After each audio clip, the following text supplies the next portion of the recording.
Hello साथी, मेरा नाम है मुकेश पंचवारिया और आज हम बात करेंगे अंतर्राष्ट्रीय संबंध के अध्ययन के उपागम। हमारा जो आदर्शवादी उपागम है इसके बारे में आज हम चर्चा करेंगे। तो आप वीडियो में लास्ट तक बने रहिए साथियों, और अभी तक आपने चैनल को सब्सक्राइब नहीं किया है तो चैनल को सब्सक्राइब कर दीजिए। अंतर्राष्ट्रीय संबंध के अध्ययन के उपागम के जो उपागम है इसका हम अध्ययन करेंगे साथियों। इसमें द्वितीय विश्व युद्ध के बाद से अंतर्राष्ट्रीय राजनीति के अध्ययन के अनेक उपागम विकसित हुए हैं। अंतर्राष्ट्रीय राजनीति के आदर्शवादी और यथार्थवादी उपागम पूर्ण उपागम माने जाते हैं, क्योंकि वे अंतर्राष्ट्रीय राजनीति की व्याख्या समग्रता से करते हैं। दूसरे अन्य उपागम अंतर्राष्ट्रीय राजनीति की आंशिक रूप से व्याख्या करते हैं।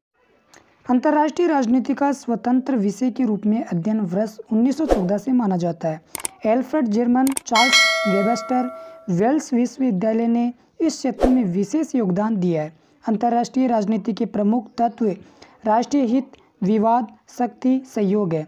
जो विद्वान राष्ट्रीय हित की प्राप्ति के लिए सहयोग पर बल देते हैं वे आदर्शवादी सिद्धांत का समर्थन करते हैं।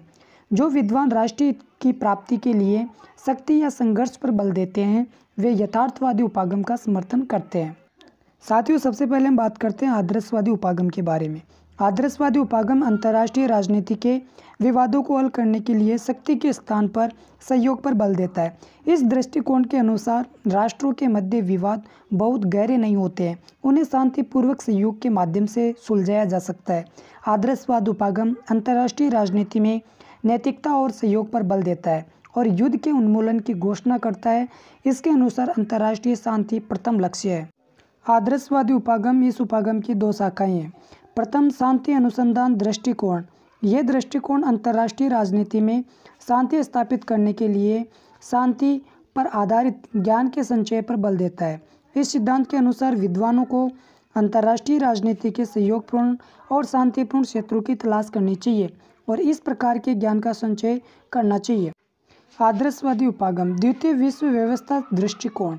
यह दृष्टिकोण अंतर्राष्ट्रीय शांति स्थापना हेतु ज्ञान संचय के साथ साथ अंतर्राष्ट्रीय शांति के लिए व्यवहारिक कदम उठाने की बात भी करता है। इस सिद्धांत की प्रमुख कमी यह है कि यह अव्यवहारिक है। इसके बावजूद भी यह अंतर्राष्ट्रीय राजनीति का एक प्रमुख सिद्धांत है। यह अंतर्राष्ट्रीय राजनीति में सहयोग और नैतिकता को बढ़ावा देता है। आदर्शवादी सिद्धांत के प्रमुख समर्थक Woodrow Wilson, can't, green, David held आदि है। आदर्शवादी उपागम की अवधारणा। आदर्शवाद समाज कर्मिक विकास में विश्वास रखता है। इस दृष्टिकोण का विकास 18वीं शताब्दी में हुआ। आदर्शवाद भावी अंतर्राष्ट्रीय समाज की छवि को रेखांकित करता है, जिसमें शक्ति, राजनीति, हिंसा तथा अनैतिकता आदि के लिए कोई स्थान नहीं है। कॉन्ट्रसेट ने 1795 ईस्वी में आदर्शवाद के विचार का वर्णन अपनी पुस्तक sketch for a historical picture of the progress of the human spirit में किया।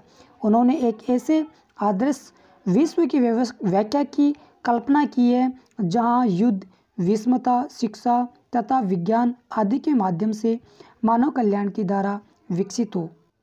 आदर्शवादी उपागम की मान्यताएं। मानव स्वभाव जन्म से ही बहुत अच्छा व सहयोगी प्रवृत्ति का रहा है। युद्ध अंतर्राष्ट्रीय राजनीति की सबसे खराब विशेषता है। मानव स्वभाव में विकार व्यक्तियों के कारण नहीं बल्कि बुरी संस्थाओं के विकास के कारण आता है। मानव युद्ध की ओर भी इन संस्थाओं के कारण प्रेरित होता है।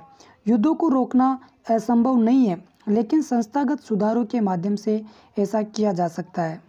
तो साथियों, ये वीडियो आपको कैसा लगा? अगर अच्छा लगा हो तो प्लीज़ वीडियो को लाइक कर दीजिए और अपने दोस्तों के साथ में इसको शेयर कर दीजिए। और आप जो हमारा यूट्यूब चैनल है इसको भी आप सब्सक्राइब कर दीजिए और ऐसे ही वीडियो देखने के लिए साथियों आप बेल आइकन को ऑन कर दीजिए। थैंक